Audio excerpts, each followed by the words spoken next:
새해가 되니까 우리 성도님들이 새롭게 보이네요. 아주 아름답게 아주 고귀하고 아주 품위 있는 성도들이 보여집니다.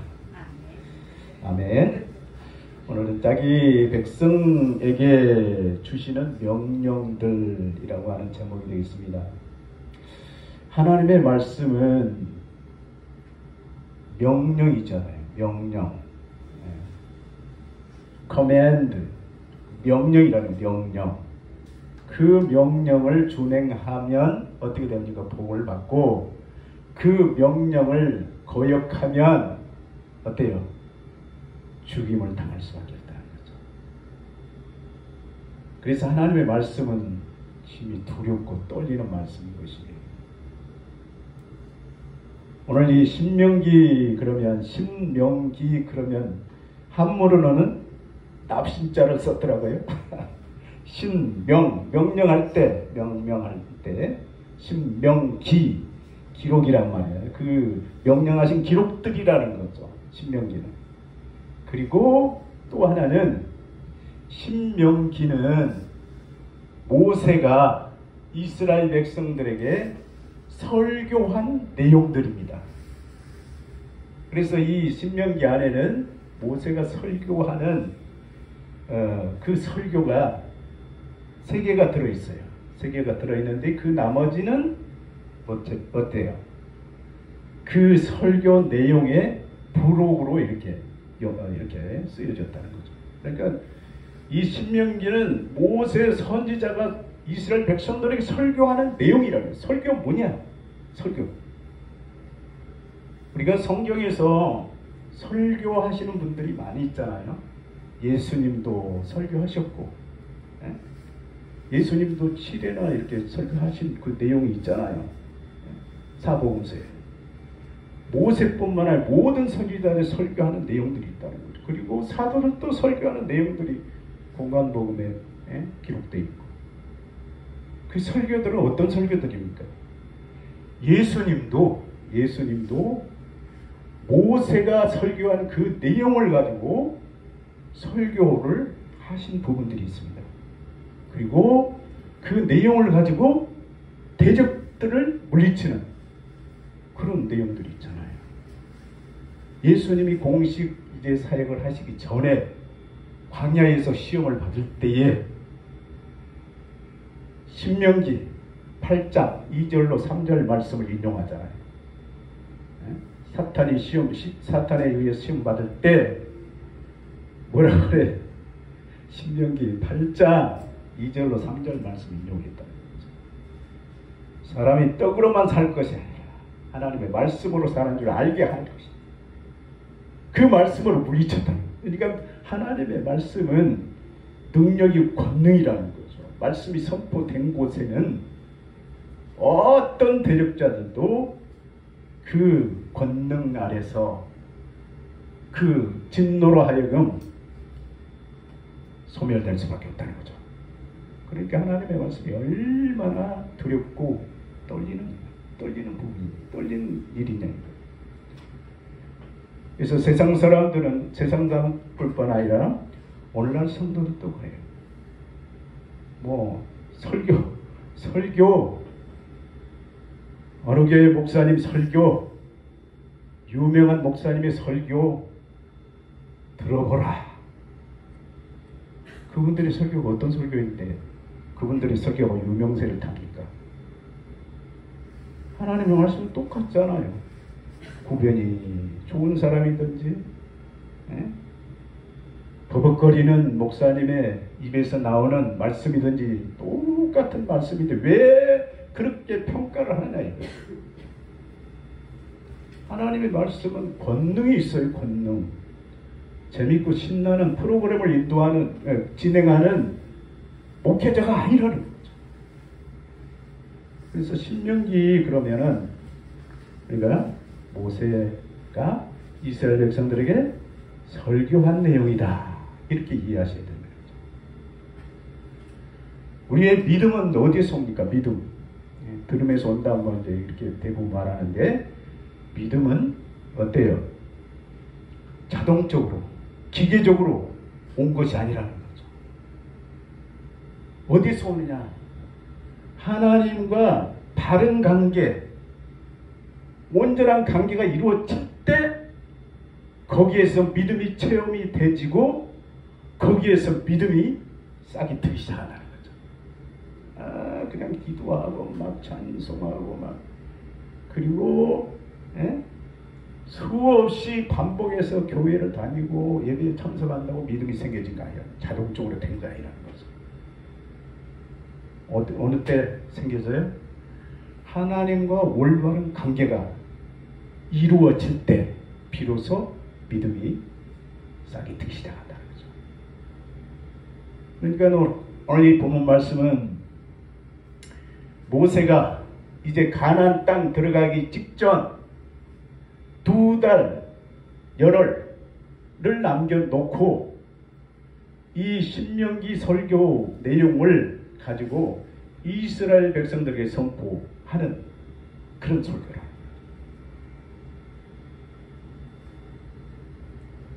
이스라엘 백성들이 가나안 땅에 들어가기 직전의 상태가 어떤 상태였냐? 그 출애굽의 1세대들은 다 죽음을 당한 다음에 그 2세들이 남아서 이제 가나안 땅에 들어가기 직전이라는 거죠. 그러니까 1세대들이 하나님의 율법을 직접적으로 받은 세대들이잖아요. 시내산에서 수없이 교육을 받고 율법도 받을 뿐만 아니라 가나안 땅에 들어가거든 이렇게 하라. 그리고 그 땅을 차지하라. 그렇게 명령했잖아요.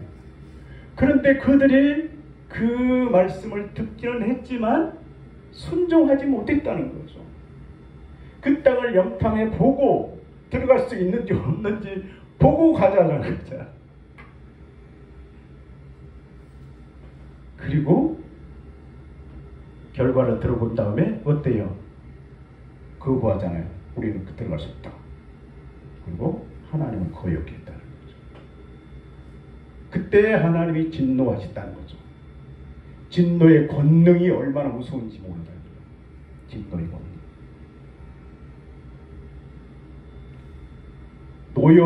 노여움의 권능이 얼마나 두렵고 떨리냐. 하나님이 지금 노여워하시는지 안 하시는지 우리는 잘 몰라요. 그렇지만 하나님은 지금 진노하시고 노여워하시는 거예요. 이스라엘 백성들이 애굽 땅에서 홍해를 가르시고 인도에 놓았는데 이들이 다시 애굽 땅으로 가겠다는 거죠. 그런데 하나님이 얼마나 화가 나시겠어요. 그때 하나님이 진노를 내리셔서 그 진노로 말미암아 출애굽 1세대들은 다 죽임을 당했다는 거죠. 그리고 그 후손들에게 모세가 지금 설교하는 거예요. 너희 조상들이 이렇게 하나님의 은혜를 통해서 출애굽을 했고 시내산에서 하나님의 말씀 10계명을 받고 이제 가나안 땅을 가기로 약속되어 있는 그 약속의 말씀을 거역했다는 거죠. 그래서 다 죽임을 당했다는 것을 설교합니다. 그리고 너희는 하나님의 약속된 가나안 땅을 차지하라는 거예요. 들어가서 차지하라. 두려워하지 마라. 놀라지 마라. 들어가기만 하라는 거죠. 그 모세가 이스라엘 백성들 앞에서 하나님의 말씀을 선포했다는 거죠. 설교하고는 다르잖아요. 선포, 하나님의 말씀을, 하나님의 그 명령을 선언했다는 명령. 그러니까 오늘 모든 교회들의 강단에는 하나님의 명령이 선포되는 곳이어야 돼요. 선포돼야 돼요. 명령을. 그런데 그 부분들을 우리가 찾아볼 수 없잖아요.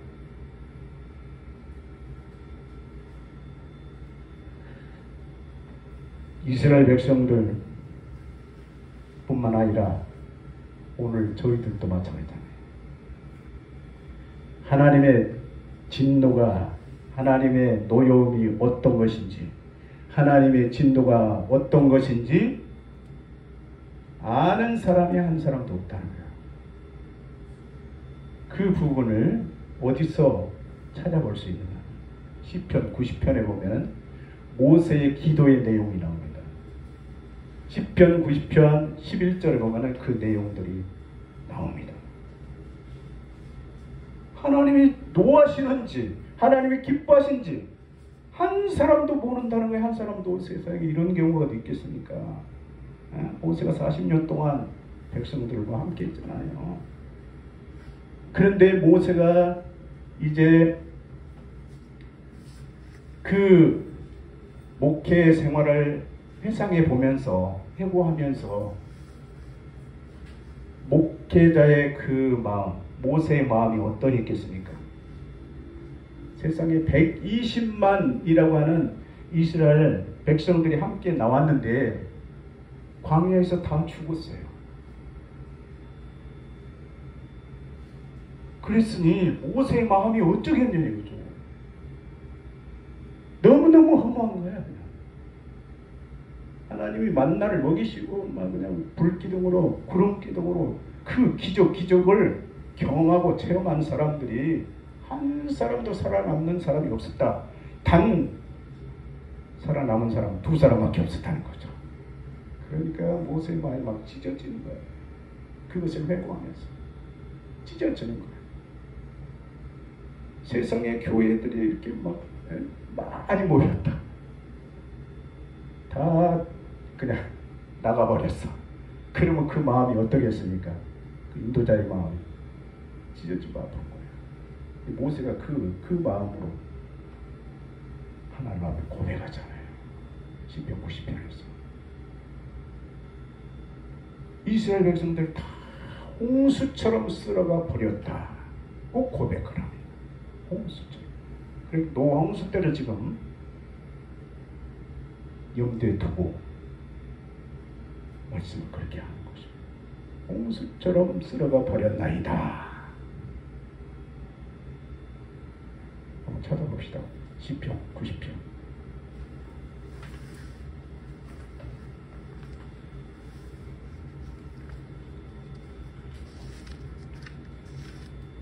시편 90편 말씀.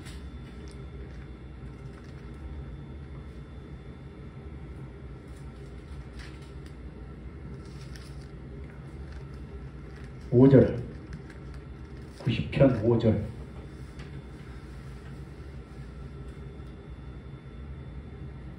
자, 읽겠습니다. 주께서 그들을 홍수처럼 쓸어 가신나이다. 그들은 잠깐 자는 것 같으며 아침에 돋는 불 같으니이다. 홍수처럼 쓸어버렸다. 왜? 하나님의 말씀, 명령을 거역하게 되면 이렇게 이와 같이 된다는 것을 그들에게 선포하고 있습니다. 하나님이 이건 명령이다. 절대적인 명령이라는 거죠. 명령을 거부하면, 거역하면 홍수처럼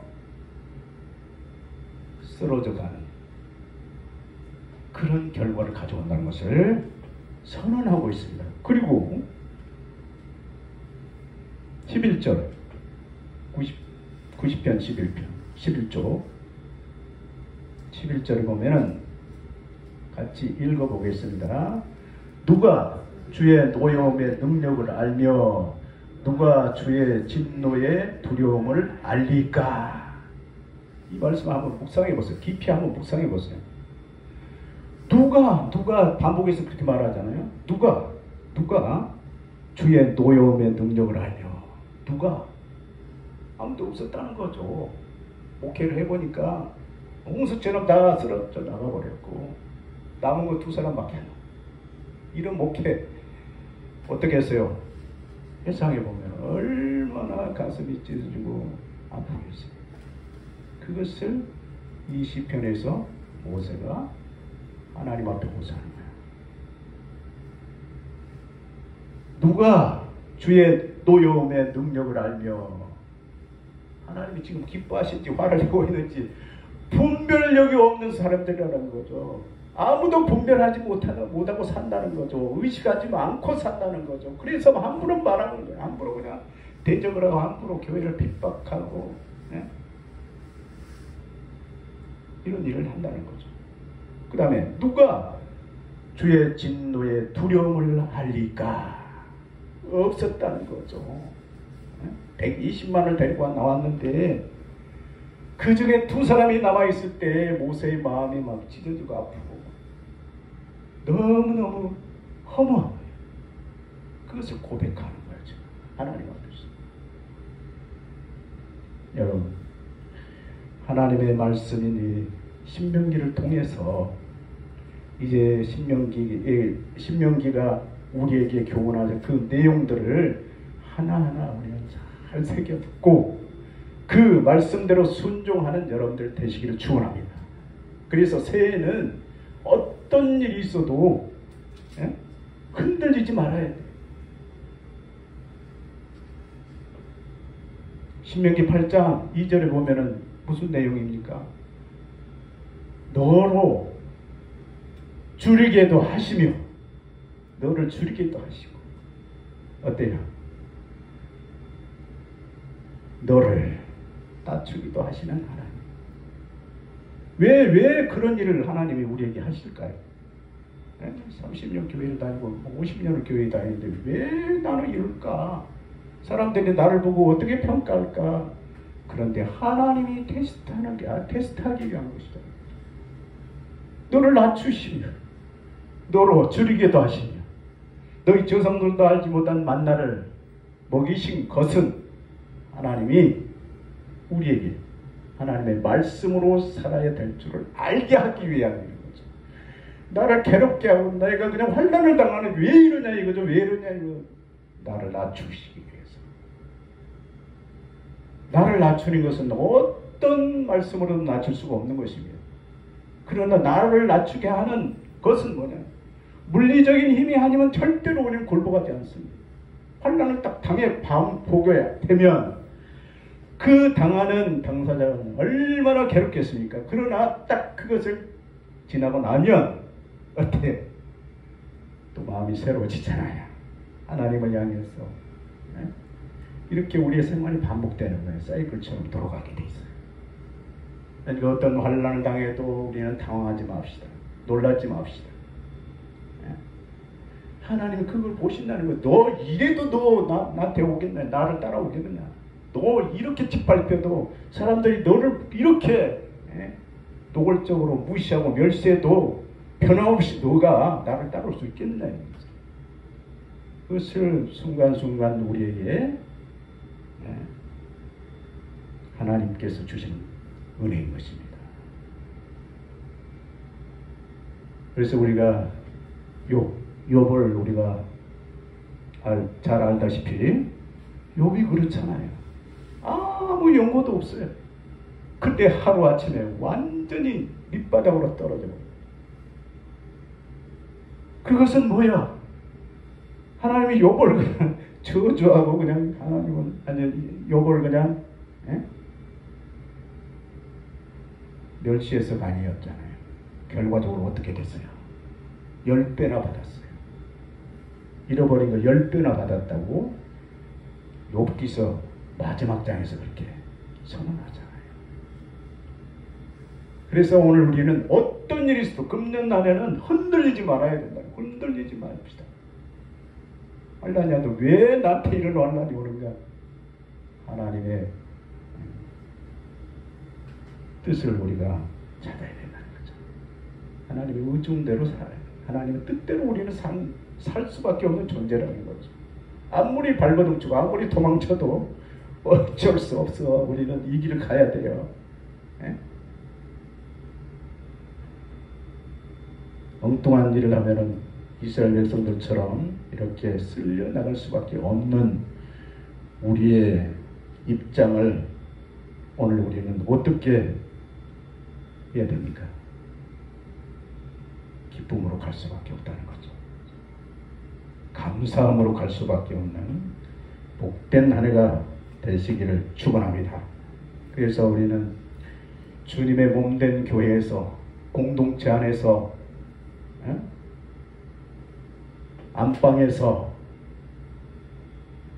고기를 낚으려고 하는 어리석은 생각을 버려야 됩니다. 고기를 잡으려면 어디로 갑니까? 바다 넓은 깊은 곳으로 가야 되잖아요. 그런데 오늘날 교회들은 어때요? 그냥 한 방에 밀집시켜서 거기서 그물을 내리려고 한다는 거죠. 우리가 어느 정도 신앙과 믿음이 성숙해지면 어때요? 그런 생활을 배제해야 돼요. 세상으로 뛰어나가야 돼요. 그리고 그들에게 하나님의 말씀을 증거해야 된다는 거죠. 그 사역을 위해서 오늘 우리를 부르셨던 것입니다. 그런데 오늘날 교회들은 어때요? 한 사람들 밖으로 내보지 다 안 보여. 안 내보내. 얼마나 부끄럽고 창피한 일인지 모릅니다. 이와 같이 신명기는 이스라엘의 최고의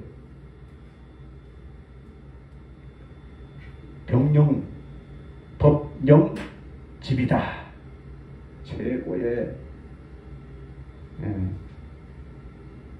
법을 지배하게 하는 책이라는 거죠. 그리고 모세가 생각했던 것처럼 역사적인 회고록이고 예언이고 전도이며 그 다음에 메시지이고 도덕과 윤리적이고 하나님과 그 율법에 어디까지나 그 율법에 그분의 그 하나님의 율법에 어디까지나 충실해야 될 것을 요구하고 있다는 거죠. 어떤 경우에도 우리 하나님 앞에 충실해야 돼요. 흔들리지 말아요. 흔들리지 말아요. 요동하지 않는 그리스도인들의 신앙과 그 삶을 하나님께서 기쁘시게 보시는 것입니다. 어려울수록 하나님의 그 마음을 보고 그 행위를 보고 기뻐하시는 그러한 신앙으로 성숙해야 된다는 거죠.